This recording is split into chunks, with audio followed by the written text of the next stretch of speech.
The sheriff of Santa Rosa is the GOAT.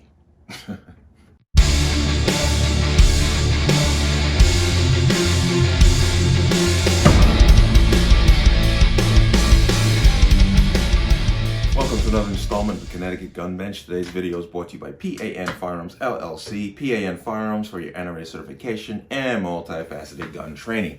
You can reach us at 203-300-6343 or use our website at www.panfirearmsllc.com. As always, there'll be a link in the description box below. But let's talk about this here.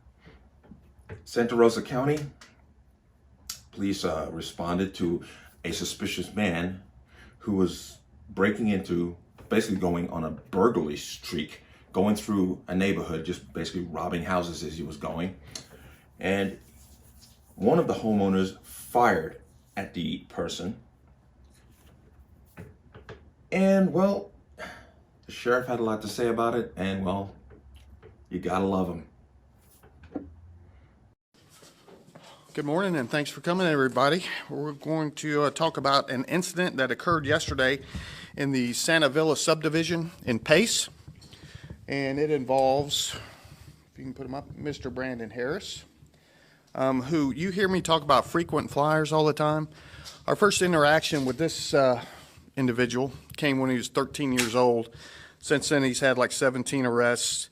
He got out of prison. We sent him to prison for 6.5 years for home invasion.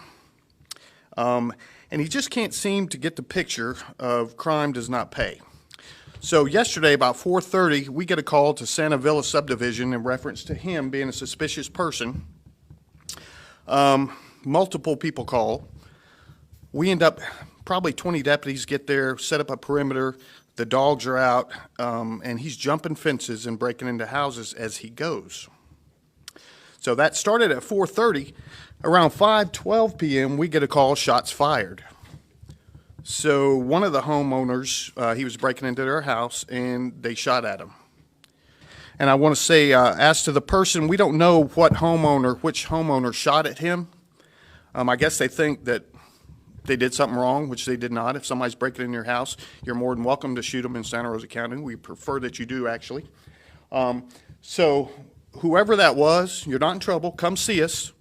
We have a gun safety class we put on every other Saturday, and if you take that, you'll shoot a lot better, and hopefully you'll save the taxpayers money. Now, just for the sake of context, here is a New York Post. Florida sheriff urges homeowners to shoot intruders and save taxpayers money. A plain-spoken Florida sheriff has gone viral for encouraging homeowners to shoot intruders and potentially save tax dollars in the process. Santa Rosa Sheriff Bob Johnson made remarks after an unidentified Sunshine Stater fired at a burglar with at least 17 arrests on his record last week. 17. Johnson declared that the property owner shouldn't be afraid to come forward because they had done nothing wrong. If someone breaks into your house, and you are more than welcome to shoot them in Santa Rosa County, Johnson deadpanned in front of reporters. We prefer that you do, actually. He politely offered firearm lessons to the resident to improve their aim. You're not in trouble, he said. Come see us. We have a gun safety class, and we put on every other Saturday. If you take that, you'll shoot a lot better, and hopefully you'll save taxpayers money.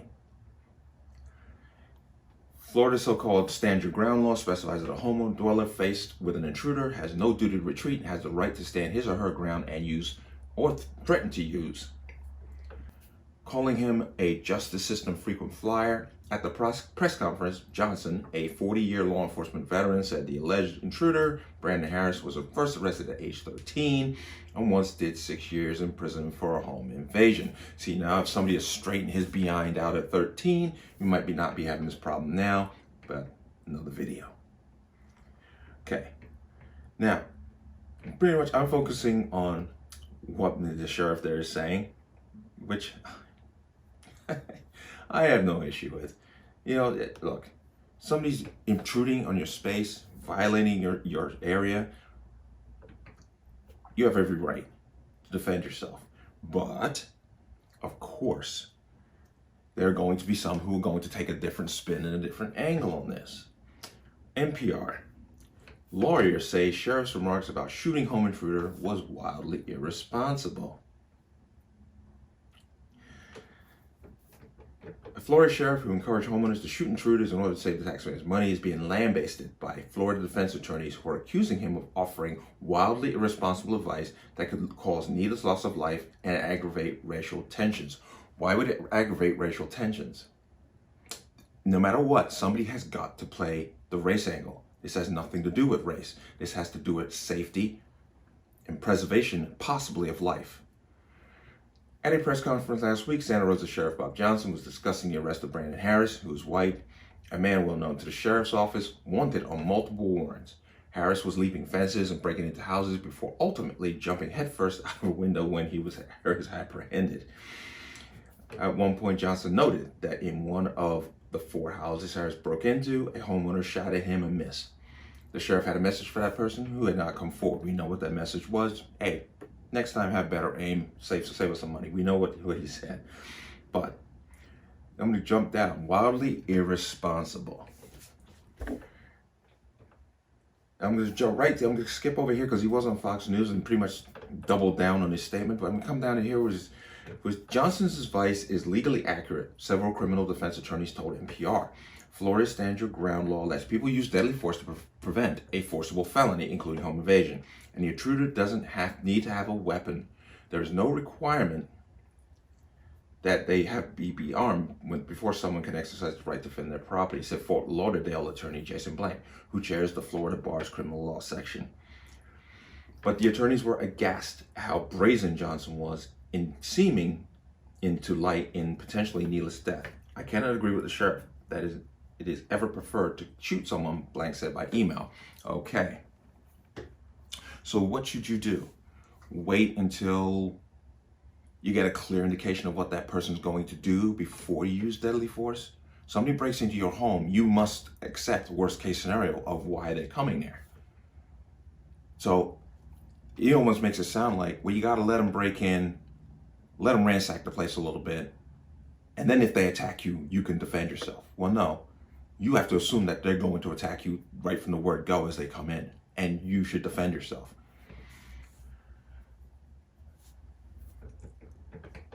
It's wildly irresponsible because it essentially encourages people to use deadly force without giving it more consideration. Once again, what are you considering? The person is breaking into your home. They're violating your space. What should you wait for? What key? I would like these lawyers to tell us, the public, what is the indicator we are looking for before we can then use deadly force? What are we waiting for? Maybe if they can tell us next time they have a home invasion, they can let us know. Said Jude Facidomo, president of the Florida Association of Criminal Defense Lawyers, there are oftentimes that somebody is not an imminent threat to you. Facidomo says it was reckless for Johnson to make such a proclamation and to cite the benefit to the taxpayers in shooting first and asking questions later. And it's not the reasonable Florida homeowners that Facidomo worries will take Johnson's advice. It's the mythical Florida man who is not known for his common sense, Facidomo says. Well, as he said, mythical Florida man. So the person doesn't exist. Sheriff Johnson just turned Santa Rosa into the Wild West. Maybe one less sheriff's salary is a better way to save the taxpayers' money. No, less criminals would be a great way to save taxpayers' money. Less arrests, less prosecutions, that's all money. Less incarcerations. But could be murder. Look, I'm the first guy to use stand your ground as defense, said Andrew Metcalf, a criminal defense lawyer in Indian River County, Florida, and a past president of the FACDL. I defend people for it, but I don't encourage, death. And what he's actually encouraging could be murder. No, somebody breaks into your home in Florida, you have to stand your ground. If they break in and you shoot at them, you're well within your rights. So it's not murder. Okay? It's easy to envision a situation where Johnson's advice could lead to a disastrous result, Metcalf said. For Johnson to put that notion in people's head could lead to a parent shooting at daughter. Well, that's the first rule, is knowing what you're shooting at and what is beyond what you're shooting at. Every competent gun owner knows that and understands that. Know what you're shooting at. As she sneaks home late at night, that's a whole nother issue. Or imagine a teenager who asks a friend to come on over and sneak into the house. Well, once again, it comes back to the same adage. Know what you're shooting at and what is beyond what you're shooting at. First and foremost, identify your target. Kids make mistakes, Metcalf said. They go to the wrong house, and then someone's listening to good old sheriff of Rosa County, and then their kid gets their head blown off. Well, once again, that's just hype and hysteria, okay? I'm just gonna put it to that. But here comes the part. Florida's self-defense laws provide that if you're in your home, you can use deadly force if you reasonably fear for your life. But numerous studies have shown that implicit bias can cause unfounded racial animosity. In other words, what if the hypothetical teenager's friend who tries to enter the house is black? Why would somebody just be walking into somebody else's house? You would not knock on the door and announce yourself. If you're sneaking in, you're not doing it at the front door. But why are your kids sneaking other people into the house? Why are you doing that? Well, that's another question that doesn't make sense to me. There could absolutely be racial repercussions to what Johnson is proposing. Fasadoma said, when you have someone in a uniform telling you that they prefer for you to shoot, that comment lands in the ears of people who may have sort of implicit bias and maybe acting in a fashion that is related to that rather than common sense. But that's, go ahead and shoot, we encourage it. Okay. So, here's my thought. You shouldn't have to wait for imminent danger to take action to defend yourself. Somebody breaks into your home, you have to assume the worst and react based on that worst. You don't sit around waiting for them to actually bring violence to you. Breaking down the door or entering the home is violence by itself. Now, these people here with their wild accusations, and somebody always has to go back to race and dip into race. Well, you know what? How about people just don't break the law and we won't have to worry about things like that? And kids, why are kids sneaking into homes? Look, if your kid's sneaking somebody in the house, then you got parenting problems, okay? You got other issues. But very interesting on the least, and I had to make the video because I just found this statement to be like, right, there's a difference between sheriffs and police chiefs. Sheriffs are elected, police chiefs are appointed by the mayor. But you can now see the difference. But let me know what you think. As always, you can leave your comments in the comment section below. As always, any comments of violence or statements that lead to violence will be removed.